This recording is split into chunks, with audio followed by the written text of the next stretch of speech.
بسم اللہ والصلاة والسلام علی رسول اللہ عن ابی ہریرہ رضی اللہ تعالی عنہ قال، حضرت ابو ہریرہ رضی اللہ تعالی عنہ سے روایت ہے، انہوں نے فرمایا قال رسول اللہ صلی اللہ علیہ وعلی آلہ وسلم کہ رسول اللہ صلی اللہ علیہ وآلہ وسلم نے ارشاد فرمایا، من خافا ادلجا، جو خوف زدہ ہوتا ہے وہ رات کو ہی سفر شروع کر دیتا ہے، ومن ادلجا، اور جو رات کو ہی سفر شروع کرتا ہے، بلغ المنزل، وہ اپنی منزل پر پہنچ جاتا ہے، الا ان سلعۃ اللہ غالیۃ، الا ان سلعۃ اللہ غالیۃ، غور سے سنو، خبردار ہو جاؤ، اللہ کا سودا بڑا مہنگا ہے۔ الا، غور سے سنو اور خبردار ہو جاؤ، ان سلعۃ اللہ الجنہ، اللہ کا سودا جنت ہے۔ اس حدیث مبارکہ میں حضور صلی اللہ علیہ وآلہ وسلم نے حسب معمول بڑے خوبصورت انداز میں ہمیں فکر آخرت دلائی ہے،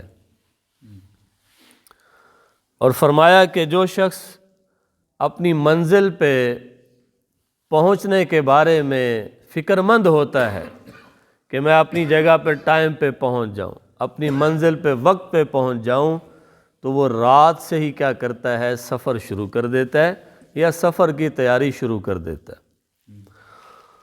لاہور سے فلائٹ ہو، اور فلائٹ ہو رات کے کچھ 4 بجے کی، جدہ جانا ہے کسی نے دوسرے ملک میں جانا ہے، تو اس کی تیاری وہ صرف رات سے نہیں کرے گا، بلکہ جو چیزیں اس کے سفر کے لیے ضروری ہیں ان کی تیاری ہو سکتا ہے وہ 10-15 دن، مہینہ پہلے ہی کر دے۔ اور پھر جب اس کی فلائٹ ہے جس رات کو، وہ سوئے گا نہیں، وہ کہے گا اگر میں سو گیا تو ہو سکتا ہے میں لیٹ نہ ہو جاؤں۔ کیونکہ وہاں 2 گھنٹے 3 گھنٹے پہلے وہاں پہنچنا ضروری ہے۔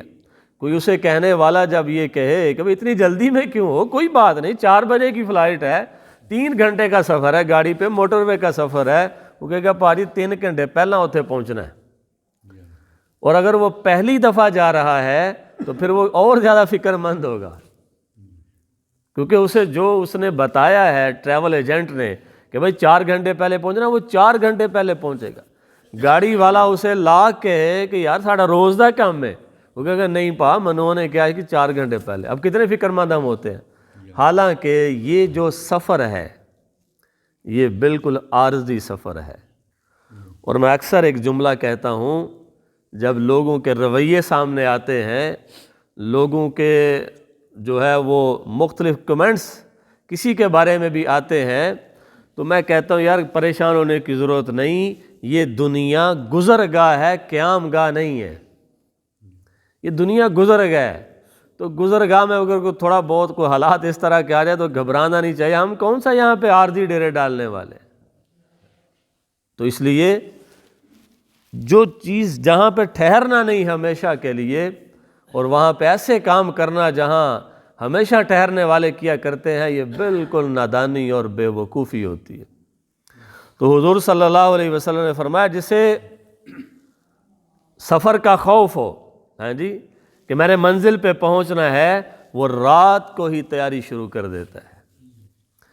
حضرت حسن رضی اللہ تعالی عنہ، امام حسن رضی اللہ تعالی عنہ، وہ فرماتے ہیں کہ جب رات کا آخری پہر ہوتا تھا تو میرے والد محترم حضرت علی رضی اللہ تعالیٰ عنہ مصلی پہ کھڑے ہوتے تھے، لمبی نماز پڑھتے تھے، نماز میں لمبا رکوع کرتے تھے، لمبا سجدہ کرتے تھے۔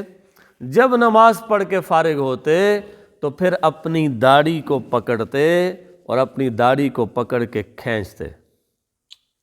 آج ہم دوسروں کی داڑھیوں کو پکڑ کے کھینچتے، اپنی داڑھی کی ہمیں کوئی فکر نہیں ہے، ہاں جی، اپنی داڑھی کو پکڑ کے کھینچتے اور فرماتے علی تیرا سفر بڑا لمبا ہے اور تیرے پاس رخت سفر بہت تھوڑا ہے۔ اب یہ کون کہہ رہے ہیں؟ جن کو میرے نبی نے فرمایا من کنت مولا فعلی مولا، جو مجھے اپنا آقا سمجھتا ہے وہ علی کو بھی اپنا آقا اور دوست سمجھے۔ جس کا میں مولا ہوں اس کا علی مولا ہے، جس کے بارے میں فرمایا علی جنت میں جس طرح یہاں دنیا میں تیرا گھر میرے گھر کے ساتھ ہے، علی جنت میں تیرا گھر میرے گھر کے سامنے ہوگا، جن کو کہا جا چکا ہے۔ اور اس میں کوئی دو رائے نہیں ہے، اس میں کوئی جھوٹ والی بات نہیں ہے، کوئی فراڈ والی بات نہیں ہے۔ جو میرے نبی نے کہا وہ 100% سچ ہے۔ اب دیکھو حضور کہہ رہے ہیں علی جنت میں تیرا گھر میرے گھر کے بالکل سامنے ہوگا۔ تو چاہنے والوں کی یہی خواہش ہوتی ہے نا کہ محبوب کا گھر میرے گھر کے سامنے ہو، جو ہی گھر سے باہر نکلوں تو محبوب کے گھر پہ نظر پڑے۔ یہی حضرت فاطمہ دنیا میں بھی چاہتی تھی، اللہ نے جنت میں بھی وہی کر دیا۔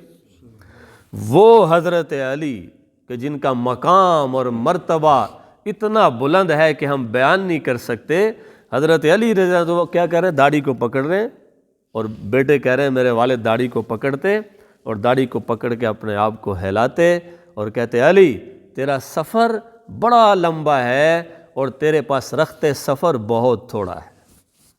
اور پھر اللہ سے دعا کرتے کہ یا اللہ تو علی کے اوپر کیا کرنا؟ رحم فرمانا، علی کے حساب کو آسان کر دینا۔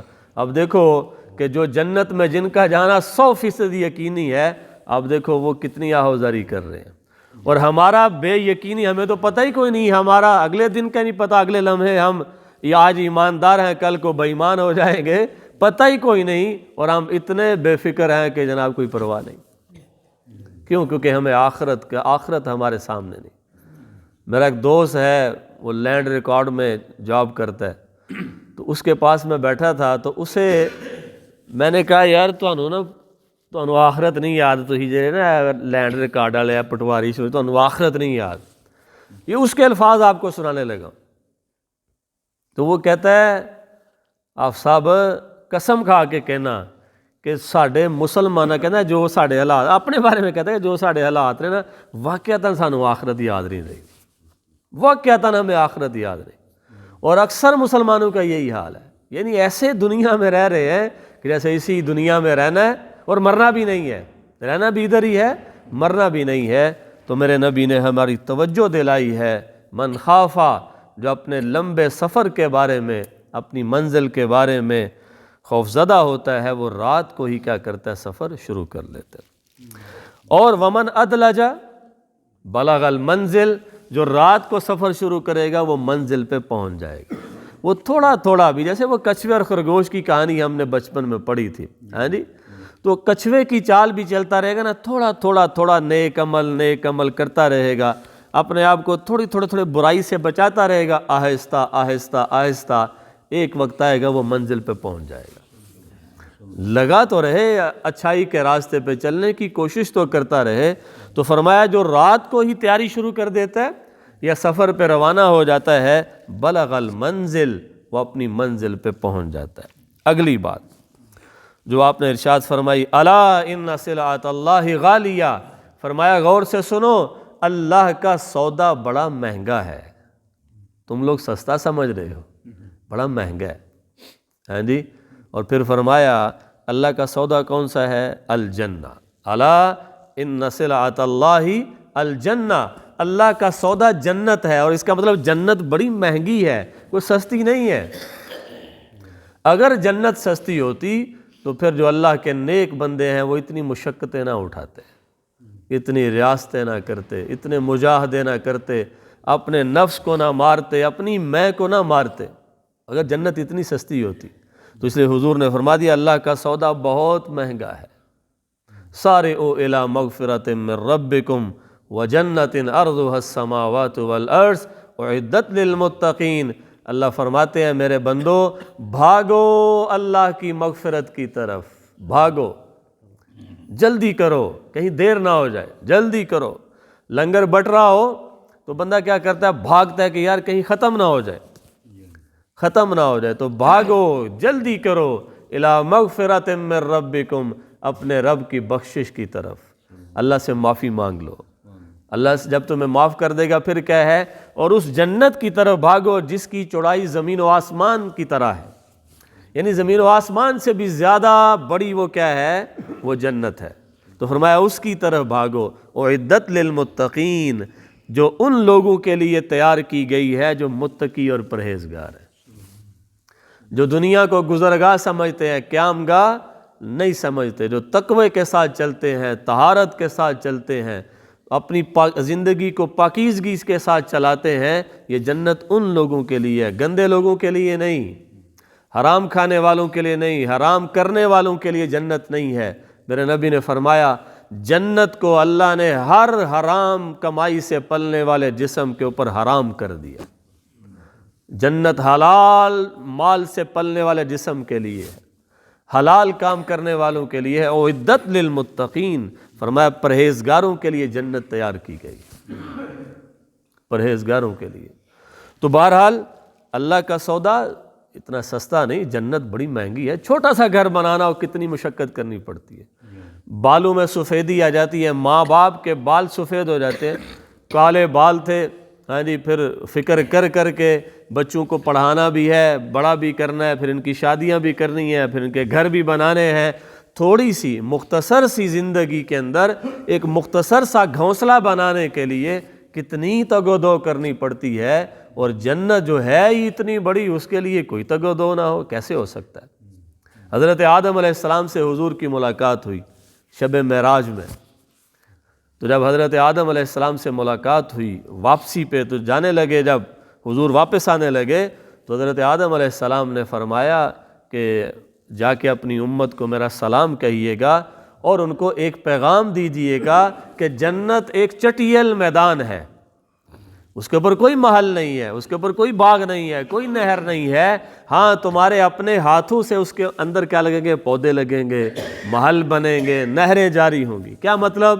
کہ جتنے زیادہ نیک اعمال کرو گے اتنے ہی زیادہ اس میں محل بنتے چلے جائیں گے، اس میں درخت لگتے چلے جائیں گے، باغات بنتے چلے جائیں گے، اور نہریں بنتی چلی جائیں گی جتنے نیک اعمال کرو۔ وہ چٹیل میدان ہے، تو اپنے ہاتھوں سے وہاں درخت لگانا ہے، اپنے ہاتھوں سے درخت لگے ہوئے کو کاٹنا ہے۔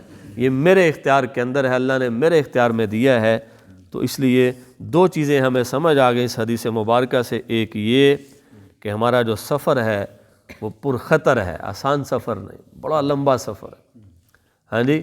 یہ جو طے کر رہے ہیں یہ چھوٹا ہے، آگے اب جو حضرت آدم علیہ السلام کے زمانے میں بیچارہ فوت ہوا ہے، آج تک قبر میں ہی ہے نا، سفر جاری ہے اس کا، ہاں جی۔ اب دیکھیں وہ جاری ہے، قیامت کے دن جا کے پھر کیا ہوگا؟ پھر اسے اٹھایا جائے گا۔ تو آج ہم جو 60-70 سال کا سفر کریں یہ بہت تھوڑا ہے، لیکن اگلی جو منزل ہے وہ بڑی مشکل ہے۔ یہاں مجھے تکلیف پہنچے، میرا ہاتھ بٹانے والے میرے دوست ہیں، میرے اعزاء و اقارب ہیں، میری والدہ میرے لیے بے قرار ہوگی، میرا والد میرے لیے بے قرار ہوگا، میری اولاد، میری بیوی، یہ سب پریشان ہو جائیں گے۔ قبر میں میرا ہاتھ کون بٹائے گا؟ کیونکہ ان کو پتہ ہی نہیں میرے ساتھ کیا ہو رہا ہے۔